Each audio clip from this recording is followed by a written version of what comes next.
Il me fait plaisir aujourd'hui de vous accueillir afin de procéder au dévoilement des récipiendaires des prix d'excellence de la Faculté des sciences sociales. Ce concours est organisé annuellement par la Faculté des sciences sociales et s'adresse aux étudiantes et étudiants qui se sont particulièrement distingués dans la réussite de leurs études de maîtrise ou de doctorat. Les 4 prix sont décernés par un jury à des étudiantes et étudiants dont la recherche et les écrits se sont démarqués par leur qualité. La moyenne cumulative et la durée des études ont également été prises en compte. Tout comme l'année dernière, nous avons choisi cette année de tenir cet événement de façon virtuelle. Ce n'est pas l'envie qui manquait de tenir un événement en présence, croyez-moi. Ça fait maintenant 2 ans que nous jonglons avec les aléas de la pandémie. Nous avons appris beaucoup de cette pandémie, mais je tiens d'ailleurs à souligner la capacité d'adaptation des étudiantes et des étudiants, ainsi que du corps professoral et toutes les personnes impliquées dans la gestion universitaire qui ont permis la poursuite de nos activités à la faculté et à l'université pendant ces 2 dernières années. La part des sciences sociales dans la compréhension et l'analyse de la pandémie ont aussi été mises de l'avant à plusieurs moments depuis 2020.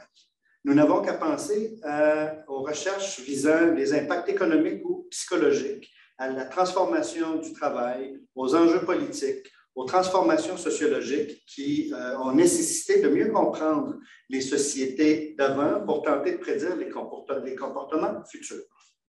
Plus que jamais, il importe de mettre en valeur l'apport de la recherche universitaire au débat public. Nous avons besoin d'analyses nuancées, méthodiques et basées sur des données objectives. Celles-ci sont plus que jamais nécessaires pour bien comprendre toutes les facettes des enjeux fondamentaux qui marquent notre société. La Faculté des sciences sociales que j'ai le privilège de diriger depuis 2015 est née de la volonté d'un groupe d'individus de contribuer au développement de l'action sociale au Québec et donc au bien-être des citoyens. En plus de mettre le concept de l'action sociale de l'avant, nos fondateurs ont contribué à faire tomber les idées préconçues et promouvoir l'inclusion. Leur engagement était fondé sur les principes de non-confessionnalité et d'égalité, ainsi que sur l'action non partisane. Ainsi, ils feront la promotion d'une société plus juste et plus démocratique. Après plus de 80 ans, je vous assure que les quelques 200 professeurs et plus de 6 000 étudiants qui contribuent quotidiennement à la vitalité de notre faculté sont encore et toujours animés par ces mêmes valeurs. L'événement qui nous rassemble aujourd'hui a pour but de mettre en valeur ces réalisations. Nous remettrons donc aujourd'hui des prix dans les 4 catégories suivantes. Meilleur dossier de maîtrise avec essai et stage, meilleur dossier de maîtrise avec mémoire, meilleur dossier de doctorat avec thèse et meilleur dossier de doctorat avec mémoire doctorale. Pour ce faire, je serai accompagné d'Aurélie Campana, vice-doyenne aux études, qui co-animera l'événement avec moi. Elle prendra d'ailleurs la parole au cours des prochaines minutes. Je vous demanderai donc à tous, si vous le voulez bien, d'ouvrir vos caméras afin que l'on puisse vous voir lorsque vous serez interpellé. En revanche, je vous demanderai de garder votre micro éteint, sauf lorsque vous serez invité à prendre la parole. Pour chacune des catégories, nous nommerons en premier lieu les finalistes. Au moment d'être nommés, vous pourrez nous faire un petit coucou ou un signe afin que les autres puissent vous identifier à l'écran. Une fois les finalistes présentés, nous dévoilerons le nom du gagnant ou de la gagnante. Cette personne aura alors quelques minutes pour nous présenter brièvement son projet d'étude, son mémoire ou sa thèse. Nous terminerons ensuite avec un petit message de la part du directeur ou de la directrice de recherche. Sans plus tarder, commençons avec la catégorie « Meilleur dossier de maîtrise avec essai ou stage ». Cette année, nous avons 5 finalistes. En sciences politiques, Gustave Pinault-Masson, pour son rapport d'évaluation de stage intitulé « La loi 21 sur la laïcité de l'État, perspective philosophique à partir de la théorie libérale égalitarienne ». En économique, Alexandre Bilodeau, pour son essai intitulé « L'impact d'une hausse des frais de scolarité sur l'offre de travail des médecins spécialistes au Québec ». En travail social, Virginie Sirois, pour son rapport de projet d'intervention intitulé « Groupe éducatif auprès de parents pour prévenir les agressions sexuelles commises envers les personnes présentant une déficience intellectuelle ». En sciences politiques, Myriam Dumais-Desrosiers, pour son rapport de stage intitulé « L'impact de la désinformation sur la société et l'analyse de la réponse gouvernementale pour la contrer ». Et enfin, en sociologie, Annie-Pierre Bélanger, pour son rapport de stage intitulé « Agir avec les femmes éloignées ou exclues par le marché du travail ». Alors voilà, roulement de tambour. On n'a pas les effets sonores les plus modernes. Donc, je vous dévoile le nom du ou de la récipiendaire. Il s'agit de Virginie Sirois, étudiante en travail social. Félicitations. Merci beaucoup. Alors, Virginie, nous aimerions en savoir davantage sur votre projet d'intervention et sur le rapport qui en est issu. Je vous laisse la parole, Virginie, pour quelques instants. À vous la parole. Merci. Oui, donc je vais y aller brièvement. En fait, mon projet portait sur la prévention des agressions sexuelles chez les personnes ayant une déficience intellectuelle. Donc, dans les écrits scientifiques, c'est démontré en fait là, que les personnes ayant une déficience intellectuelle seraient 6 à 7 fois plus à risque de vivre des agressions sexuelles au cours de leur vie. Donc, dans le cadre de mon projet, je me suis basée sur le modèle du processus de production du handicap pour agir sur l'environnement des personnes ayant une déficience intellectuelle pour prévenir les agressions sexuelles. Donc, j'ai monté des groupes éducatifs pour les parents de ces personnes. En fait, là, c'était des groupes de 3 rencontres d'environ 2 heures qui se faisaient en ligne où différents thèmes étaient abordés. Donc, par exemple, l'éducation à la sexualité, l'autodétermination, les signes d'une possible agression sexuelle, l'accueil du dévoilement, puis aussi les ressources vers lesquelles on peut se tourner. Donc, en fait, là, il est ressorti de mon projet là, que les parents se sentaient plus outillés à la suite des ateliers. Donc, il y avait un plus grand sentiment de compétence pour prévenir les agressions sexuelles auprès de leurs enfants, puis aussi là, pour accueillir un dévoilement. Puis, il y avait aussi le plus de connaissances par la suite. Si je peux y aller là, avec disons le plus grand défi là, que j'ai eu au cours de mon parcours, ça serait vraiment de devoir m'adapter pour mettre en place un projet complètement en ligne, donc de faire mon recrutement en ligne, puis aussi de faire des rencontres en ligne parce que, bon, avec la pandémie, là, on n'a pas eu le choix de s'adapter. Puis je dirais que ça a été aussi ma plus grande réussite là, d'avoir réussi à m'adapter à ce grand défi-là, puis d'avoir réussi à terminer ma maîtrise malgré tout dans les temps.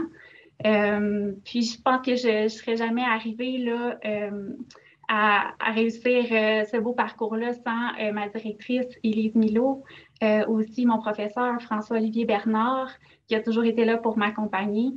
Aussi les 2 organismes là, qui m'ont beaucoup soutenue dans mon parcours, donc l'AISC puis Viol Secours. Puis pour terminer, là, ma famille, mes amis, mon copain qui m'ont vraiment soutenue tout au long de mon long parcours universitaire. Donc, merci beaucoup. C'est vraiment un grand honneur là, de recevoir ce prix-là.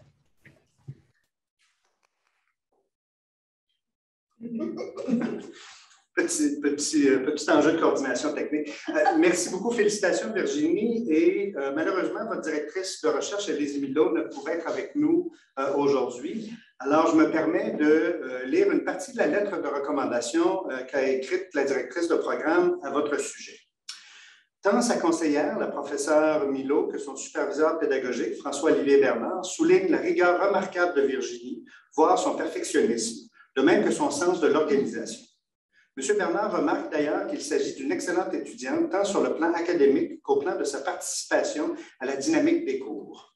Corroborant les remarques positives de la professeure Milot, le chargé d'enseignement relève la haute qualité de rédaction des travaux de la candidate. Ces 2 accompagnateurs insistent également sur la créativité et la validité des outils d'intervention produits pour son projet. Alors que sa conseillère met l'accent sur le dévouement et le professionnalisme dont fait preuve Virginie Sirois, son superviseur souligne la profondeur de son intelligence, de sa pensée réflexive et de sa flexibilité dont elle a fait preuve dans ses productions académiques ainsi que dans toutes les phases de la préparation, l'animation et l'évaluation des activités de son groupe éducatif. Enfin, soulignons les éloges adressés à la candidate pour ce qui concerne la qualité des activités de transfert de connaissances qu'elle a réalisées auprès des organismes partenaires avec qui elle a collaboré et qui ont grandement apprécié les outils qu'elle leur a laissés, de même que les présentations des résultats qu'elle a offerts au sein de ces deux organisations.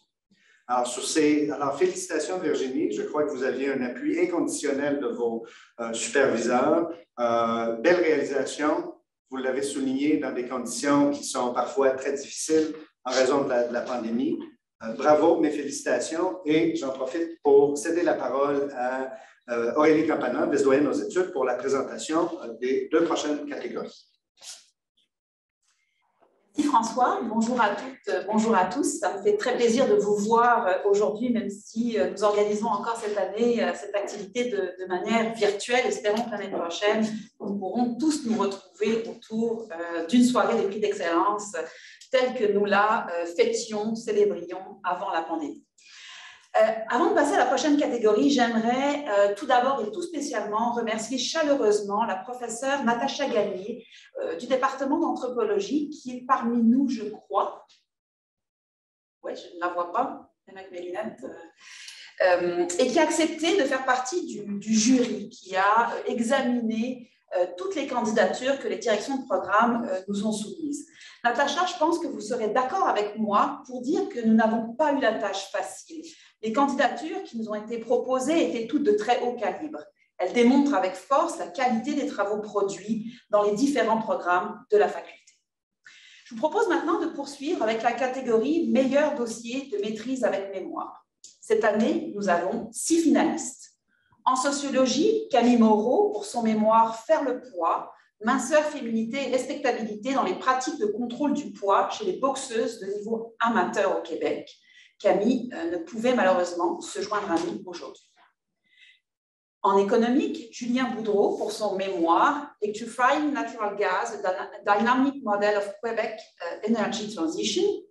En psychologie, Éloi Gagnon pour son mémoire L'intensité de la fréquentation de la garderie diminue les contributions de l'environnement partagé à la préparation scolaire, une étude longitudinale et génétiquement informative. En anthropologie, Véronique Leclerc, pour son mémoire « La production d'une immersion sensorielle virtuelle », une étude ethnographique sur la création et l'expérience de la réalité virtuelle. En sciences politiques, Jean-François Letourneau, pour son mémoire « Online Salafi Reflection on the Theory of Evolution by Natural Selection ». En travail social, Elsa Bérubé, pour son mémoire « L'expérience des femmes avec les jeux de hasard et d'argent, parcours de vie et identité ». Félicitations à tous et à toutes. C'est maintenant le moment de dévoiler le nom du lauréat et de la lauréate. Roulement de tambour. La récipiendaire du prix de la catégorie meilleure maîtrise avec mémoire est Véronique Leclerc en anthropologie. Toutes mes félicitations. Merci beaucoup. Est-ce que vous m'entendez? Très bien. Je cède maintenant la parole, Véronique, pour la présentation de vos travaux en quelques minutes. Super. Merci. Premièrement, merci beaucoup. Je suis très honorée de recevoir cet honneur aujourd'hui. J'aimerais tout d'abord remercier Stéphanie, ma directrice, de m'avoir encadrée et dirigée durant ce processus qui a été périlleux, on va dire. Je crois que tout le monde qui s'engage dans les études supérieures vive ce processus. Donc, sans plus tarder, j'aimerais vous parler de mon projet. Donc, en fait, comme vous l'avez mentionné, j'ai étudié tout ce qui était, en fait, pas tout ce qui était, mais je me suis intéressée au processus de la démocratisation de la réalité virtuelle, en fait, et je me suis intéressée plus spécifiquement, en fait, à comment on comprenait les sens au sein de la réalité virtuelle. Donc, en 2016, il y a eu sur le marché, il y a eu un lancement de HTC Vive Oculus Rift, 2 casques de réalité virtuelle qui étaient dédiés au grand public. Et donc, avec l'arrivée de cette nouvelle technologie-là, il y a eu un engouement pour le marché ludique, donc les jeux de réalité virtuelle. Et ce qui m'a intéressée, moi, là-dedans, c'est de comprendre comment cette nouvelle technologie-là créait une nouvelle réalité. En fait, immersive. Donc, on est loin du jeu vidéo standard, par exemple, qui se joue sur un écran devant nous. Vraiment, en réalité virtuelle, nous avons l'écran directement dans les yeux. Et donc, on bouge avec l'écran, on est capable donc de vivre une expérience qui est très différente. Donc, mon mémoire a porté sur les discours entourant l'expérience au sein de la réalité virtuelle, mais je m'intéressais autant du point de vue de les créateurs, donc comment on crée une expérience immersive dans cette nouvelle technologie-là, et autant du point de vue des joueurs. Donc, ce que j'ai fait concrètement, c'est que j'ai comparé le processus de création des créateurs et j'ai amené des gens à essayer donc cette nouvelle technologie-là pour comparer comment eux le vivaient. Donc, concrètement, je suis allée voir une entreprise à Montréal qui s'appelle Trébuchet, qui a créé un jeu qui s'appelle Prison Bus VR, qui est un jeu, en fait, dans lequel l'utilisateur est un prisonnier et il doit trouver des techniques, dans le fond, pour sortir de sa prison. Donc, j'ai été voir l'équipe de Trébuchet, en fait Trébuchet qui s'appelle l'organisation à Montréal. J'ai été les voir, j'ai passé du temps avec eux à comprendre comment qu'eux autres percevaient donc la création d'un univers virtuel. C'était quoi les éléments aussi qu'ils mettaient de l'avant pour faire vivre une immersion concrète. Et j'ai comparé ça donc aussi avec les utilisateurs. J'ai fait essayer le jeu Prison Bus VR à des gens. Et dans le fond, mon objectif, c'était de voir qu'est-ce qui ressortait de ça. Parce qu'au final, pour créer une immersion sensorielle dans la VR, qu'est-ce qui nous intéresse? Bien, c'est de recréer des sens virtuels. Donc, c'est un peu ça que j'ai été chercher. Donc, je suis désolée, un petit peu de stress, là, je suis en train de m'éparpiller. Mais bref, ce projet, pourquoi je voulais le faire, c'est que depuis longtemps, donc on sait que le jeu vidéo, c'est une culture. Donc, on a énormément de gens qui s'intéressent à ça et la réalité virtuelle, en fait, vient modifier donc cette culture-là, dans le sens que c'est une nouvelle expérience, c'est des nouvelles choses qui se développent. Et moi, je voulais vraiment comprendre, en fait, cette nouvelle réalité-là et plus spécifiquement les sens. Donc, à quoi ma recherche, qu'est-ce qu'elle a apporté concrètement? Bien, en fait, on a pu comprendre comment les sens étaient vécus, du moins en partie avec mes participants. Donc, qu'est-ce qu'on peut, comment en fait on peut vivre des sens qui sont dans le virtuel et comment que ça, on peut l'amener plus loin que juste dans le ludique aussi. Parce que ces sens-là, elles peuvent être utilisées pour d'autres, dans le fond, d'autres domaines qui utilisent la réalité virtuelle. Donc, que ce soit la médecine, la psychologie, il y a plein de domaines. Donc, moi, si j'ai orienté vers le côté ludique, c'est vraiment par choix personnel, mais je pense que mon apport dans cette recherche-là peut s'appliquer dans tous les autres domaines qui s'intéressent à la réalité virtuelle. Donc, voilà. Je vous remercie, Véronique. Félicitations encore. Je pense que votre directrice de recherche, la professeure en anthropologie, Stéphanie Lloyd, est parmi nous. Il y a quelques mots pour vous. Stéphanie, je vous laisse le micro. Merci. Alors, j'aimerais féliciter très chaleureusement Véronique pour ce formidable accomplissement. Véronique était une des premières étudiants avec qui j'ai travaillé étroitement après mon embauche en fait à Laval.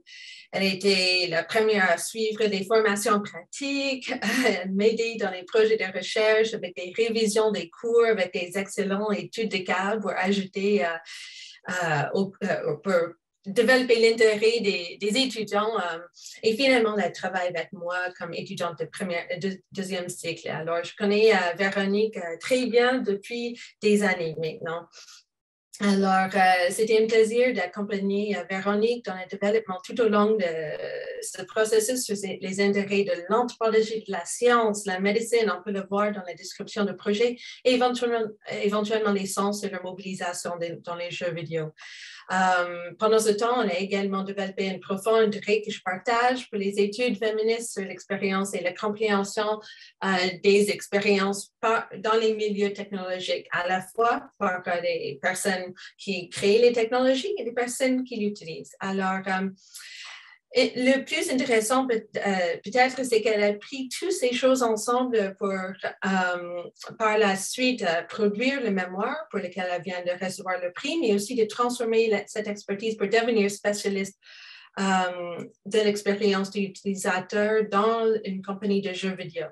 Alors, je répète, c'était un plaisir de travailler avec Véronique pendant ce processus et elle sait qu'elle est toujours bienvenue de retourner pour un projet de troisième cycle, probablement avec un stage MITEX très intéressant, mais malheureusement pour moi, pour le moment, sa vie professionnelle va trop bien et c'est de mon côté, c'est la meilleure chose qu'on peut espérer pour un étudiant de deuxième cycle. Alors, félicitations. Merci Stéphanie. Félicitations encore à tous les finalistes et plus particulièrement à la récipiendaire Véronique Leclerc. Poursuivons maintenant cette cérémonie de dévoilement avec les étudiantes et étudiants en doctorat. Je vous rappelle que ces prix d'excellence récompensent la qualité des écrits et de la recherche, l'apport scientifique, les résultats académiques et la durée des études. Nous avons 7 finalistes dans la catégorie du meilleur dossier de doctorat avec thèse. En psychologie, Audrey Gauthier-Légaré pour sa thèse intitulée « Stress et transition à la maternité, lien avec les événements de vie et la sensibilité maternelle ». En psychologie également, Laura-Émilie Savage pour sa thèse intitulée « Parent-Childhood Maltreatment and Subsequent Parenting ». Laura-Émilie, malheureusement, ne peut pas être parmi nous ce soir. En économique, Finagnon Antoine Dédéwanou pour sa thèse « Essays in Economics of the Family, Social Interaction and Retirement Planning ». En sociologie, Jean-Philippe Beauregard pour sa thèse « Les frontières invisibles de l'embauche des Québécois minoritaires, hiérarchie ethnique, effet modérateur du genre féminin et discrimination systémique, dévoiler la barrière à l'emploi par un testing à Québec, 2020. En sciences politiques, Juliette Ruot pour sa thèse « À la lisière du vote, socio-histoire de l'institution électorale dans le Sénégal colonial des années 1840-1960 ». En anthropologie, Yann Grenier pour sa thèse « L'expérience de déplacement des personnes ayant des incapacités dans la ville de Québec pour une anthropologie ontologique du handicap ». En travail social enfin, Gabriel Fortin pour sa thèse « Droit de l'enfant en practice, la protection des enfants » Kadogo, en République démocratique du Congo. C'est le moment du dévoilement, roulement de tambour. La récipiendaire du prix du meilleur dossier de doctorat avec thèse est Juliette Ruot, étudiante en sciences politiques. Juliette, toutes mes félicitations. Je vous invite maintenant à nous présenter en quoi consiste ou a consisté votre projet de recherche. Merci, j'arrivais pas à ouvrir mon micro. Merci beaucoup, je suis très honorée de recevoir ce prix, ça me fait très plaisir. Donc voilà, je vais très vite présenter mon travail avant de faire quelques remerciements. Alors, ce que j'ai cherché à explorer dans ma thèse, c'est l'histoire du vote au Sénégal sous domination coloniale française entre les années 1840 et l'indépendance de 1960. Donc, ce que j'ai voulu faire, c'est retrouver une histoire du vote qui avait été oubliée et donc pour ça, exhumer toute la gamme de formes électorales qui ont existé au Sénégal et plus largement en situation coloniale. Donc, à côté des formes de vote les plus visibles et légitimes, pour dire vite, le vote libéral, individuel, majoritaire et secret, j'ai aussi enquêté sur des formes électorales beaucoup moins connues. Donc, par exemple, les usages militaires, des formes endogènes de dévolution du pouvoir au moment de la conquête, tous les entre-deux électoraux qui ont eu cours dans les premières décennies d'occupation coloniale, les élections dans les chefferies, les votes par palabre, les consultations, les référendums villageois, etc., etc. Donc, bon, je l'ai fait principalement avec des archives, bien sûr, et puis avec des enquêtes de terrain pendant plusieurs mois au Sénégal. Je me perds dans mes notes, pardon. Donc, à l'arrivée, voilà, pardon, faire cette recherche, ça m'a permis de travailler, bien sûr, énormément de questions. D'abord, en matière d'histoire coloniale, travailler sur le vote comme je l'ai fait. Ça permet d'aborder des questions aussi diverses que la rencontre coloniale, le fonctionnement quotidien de l'autorité coloniale, les hiérarchies et les distinctions sociales dans les sociétés coloniales. Ça permet aussi de reproblématiser la question des héritages institutionnels dans les pays indépendants. Et puis, au-delà de ça, et c'est ce qui m'importait le plus, travailler sur le Sénégal, ça m'a aussi permis de réfléchir autrement à des grandes questions de la socio-histoire du politique et de la socio-histoire du vote, et en particulier à la question des temporalités de ce qu'on a appelé communément l'électoralisation du politique. Donc, ce qui m'intéressait particulièrement dans le cas sénégalais, c'est qu'il permet de réfléchir autrement à la jeunesse de l'institution électorale contemporaine, parce que cette multiplicité de pratiques que je viens d'évoquer à l'instant vient un peu perturber certaines des explications dont on disposait, et elle invite à déplacer le regard et à étudier le temps long des usages, de la coexistence et des oppositions entre des formes électorales très différentes dans un même espace. Et donc voilà, pour le résumer très très grossièrement, ce que j'ai fait dans ma thèse, c'est qu'au lieu de faire le récit d'une sorte de diffusion du scrutin individuel majoritaire et secret, ou le récit de la seule consolidation d'une institution qui aurait déjà été là, je suis plutôt partie d'un espace de pratique beaucoup plus vaste et j'ai travaillé à la lisière du vote, c'est-à-dire en enquêtant d'abord sur les relations entre pratiques et en regardant en priorité les frontières d'institutions électorales et leur resserrement au fil du temps. Et j'espère que ça peut servir à... Enfin, c'est une démarche qui peut servir à éclairer le cas sénégalais, mais aussi d'autres cas ailleurs. Je termine vite avec quelques remerciements. Comme j'ai peu de temps, je me limite au Québec. J'ai fait ma thèse en co-tutelle avec Yves Deslois, que je remercie quand même, à Bordeaux, et Marie Brossier, ici à l'Université Laval. Donc, je veux remercier en premier Marie pour son soutien pendant toutes les années de doctorat et même après, pour m'avoir épaulée pendant mes terrains, pour ses conseils au moment de la rédaction et puis pour tout ce qu'elle m'a transmis de sa connaissance du Sénégal. Je veux aussi remercier l'ensemble du département, sa direction, Éric Montigny qui m'a soutenue pour ce prix en tant que directeur de programme. Je remercie aussi tous les professeurs que j'ai eus à l'Université Laval qui m'ont permis de recevoir une formation de très bonne qualité en sciences politiques et de faire avancer ma réflexion pendant ces années de thèse. Je remercie aussi le CIRAM qui m'a à nouveau accueilli cet automne, mes camarades de doctorat, les Amis de Québec, l'équipe administrative. Donc voilà, je suis en Europe pour le moment, mais je compte bien revenir à Québec célébrer ce prix avec vous dans les prochains mois. On l'espère. Félicitations encore. La professeure Marie Brossier, qui est votre directrice de recherche, avait malheureusement un empêchement aujourd'hui. Elle nous a tout de même transmis quelques mots. Vous me permettrez donc de me faire savoir. Alors, Marie nous dit, la thèse de Juliette, soutenue avec brio en mars 2021, a été reconnue à plusieurs reprises pour son excellence. En recevant ce prix de la Faculté des sciences sociales, elle poursuit ainsi sa trajectoire de récompense. Elle a en effet obtenu l'année dernière le prix d'excellence au sein du département de sciences politiques et elle vient de recevoir celui des presses du Septentrion en France qui va lui permettre de finaliser sa publication en ouvrage. Félicitations. Le travail de thèse de Juliette développe une approche socio-historique et aborde la mise en place des pratiques du vote dans une société du Sud marquée par le fait colonial. Je me réjouis de voir cette thèse circuler avec aisance entre les différents espaces académiques nord-américains et européens, comme en témoigne son séjour actuel comme chercheur invité au prestigieux Centre d'études africaines de Leiden aux Pays-Bas.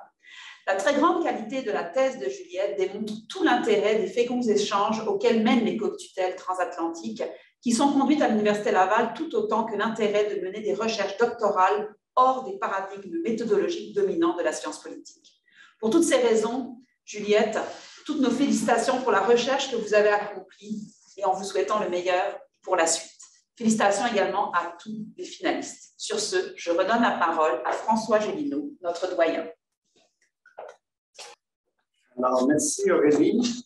Et donc, j'ai le privilège de vous présenter les finalistes de la dernière catégorie, à savoir meilleur dossier de doctorat avec mémoire doctorale. Vous comprendrez donc qu'il s'agit d'étudiants rattachés à l'école de psychologie. Alors, la première personne finaliste est Catherine Lévesque pour son mémoire doctoral « Les déterminants de l'implication paternelle durant la petite enfance, une approche multifactorielle et multidimensionnelle ». Notre deuxième finaliste est Alexandre Hamel pour son mémoire doctoral « Exploitation de l'effet de la privation de sommeil sur les comportements de jeu chez les joueurs de poker en ligne ». Alors, roulement de tambour. Cette année, notre récipiendaire du prix est Catherine Lévesque. Félicitations, Catherine. Oui, vous m'entendez bien? Je vous invite donc à nous parler brièvement de votre projet de recherche. Oui, bien, merci beaucoup tout d'abord. Je suis très heureuse de remporter ce prix. J'en profiterai aussi là, pour remercier ma directrice de recherche, Célia Matgagné, pour son support et son encadrement là, exceptionnel tout au long de mon parcours doctoral. Ça a été vraiment un privilège pour moi là, de travailler auprès d'elle. Merci également là, à toute ma famille, à mes amis aussi pour leur support là, tout au long de mon parcours. En ce qui concerne mon projet, donc oui, je me suis intéressée à l'implication paternelle à la petite enfance. Dans la littérature, les études sur les pères sont plus récentes et beaucoup moins nombreuses que celles sur les mères, mais qu'est-ce qu'on remarque, c'est tout de même que l'implication des pères a un impact significatif sur le développement de l'enfant. Et il y a plusieurs facteurs qui sont susceptibles d'influencer l'implication des pères. Mais il ne semblait pas y avoir d'études qui avaient étudié plusieurs de ces facteurs au sein d'une seule et même étude. Donc, c'est ce que j'ai décidé de faire dans le cadre de mon mémoire. Donc, j'ai étudié la relation entre l'implication paternelle et différents facteurs propres aux pères, tels que la santé psychologique des pères, le stress parental et le sentiment de compétence parentale. Des facteurs aussi propres à l'enfant, comme le sexe et le tempérament de l'enfant, puis des facteurs aussi propres à la mère ou à l'environnement familial, comme la qualité de la relation conjugale, l'alliance parentale, l'attitude et les croyances de la mère à l'égard du rôle paternel et le soutien aussi offert au père. Et ces facteurs ont été étudiés en relation avec différentes dimensions de l'implication paternelle. Donc, j'ai divisé l'implication en 3 dimensions. La première, c'est l'accessibilité. Donc, c'est la quantité de temps que le père va être disponible pour son enfant et présent, par exemple, dans la même pièce, mais sans être directement en interaction avec lui. Ensuite, on a la responsabilité, qui est la quantité de temps que le père va faire des choses pour son enfant, mais en son absence. Puis l'engagement, qui est la quantité de temps que le père va passer à donner des soins, à jouer ou à faire une activité avec son enfant. Ce qui ressort des résultats de mon mémoire, c'est que les pères vont être plus accessibles lorsqu'ils vont avoir une fille ou lorsqu'ils vont se sentir plus efficaces dans leur rôle parental. Les pères vont également s'engager davantage dans les jeux avec leur enfant lorsqu'ils vont le percevoir comme étant moins difficile. Et plus ils vont se sentir soutenus par la mère dans leur rôle parental, et moins la mère va présenter des croyances ou des résistances à partager les responsabilités familiales, plus les pères vont s'engager dans les soins. Donc, les résultats de mon mémoire, en fait, mettent en évidence l'importance de s'intéresser à la façon dont les pères vont percevoir la parentalité et les différentes dimensions de celle-ci pour bien comprendre pourquoi est-ce que les pères vont choisir de s'impliquer ou non auprès de leur enfant.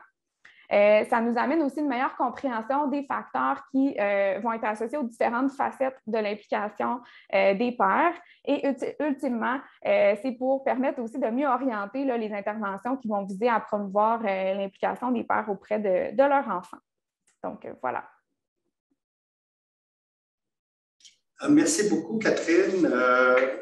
Malheureusement, la professeure Matgagné devait être ici aujourd'hui, mais a eu un empêchement de dernière minute. Donc, nous n'avons pas son témoignage. Cependant, vous avez toutes nos félicitations. Je ne sais pas s'il y a quelqu'un de l'École de psychologie qui souhaite de façon spontanée intervenir en votre faveur. Oui, je peux dire quelques mots. Oui, bien sûr. Catherine Lévesque a gradué donc au DPSY. Ce que je peux dire sur Catherine, c'est un excellent parcours avec d'excellentes moyennes. Elle a fini dans les temps et en plus, ses travaux ont fait l'objet de 3 affiches, dont plusieurs à l'international, une aux États-Unis, au Canada anglais, une au Québec également. Donc, son parcours est exemplaire. Donc, ça nous fait, on est très heureux. Félicitations, Catherine, pour ce prix.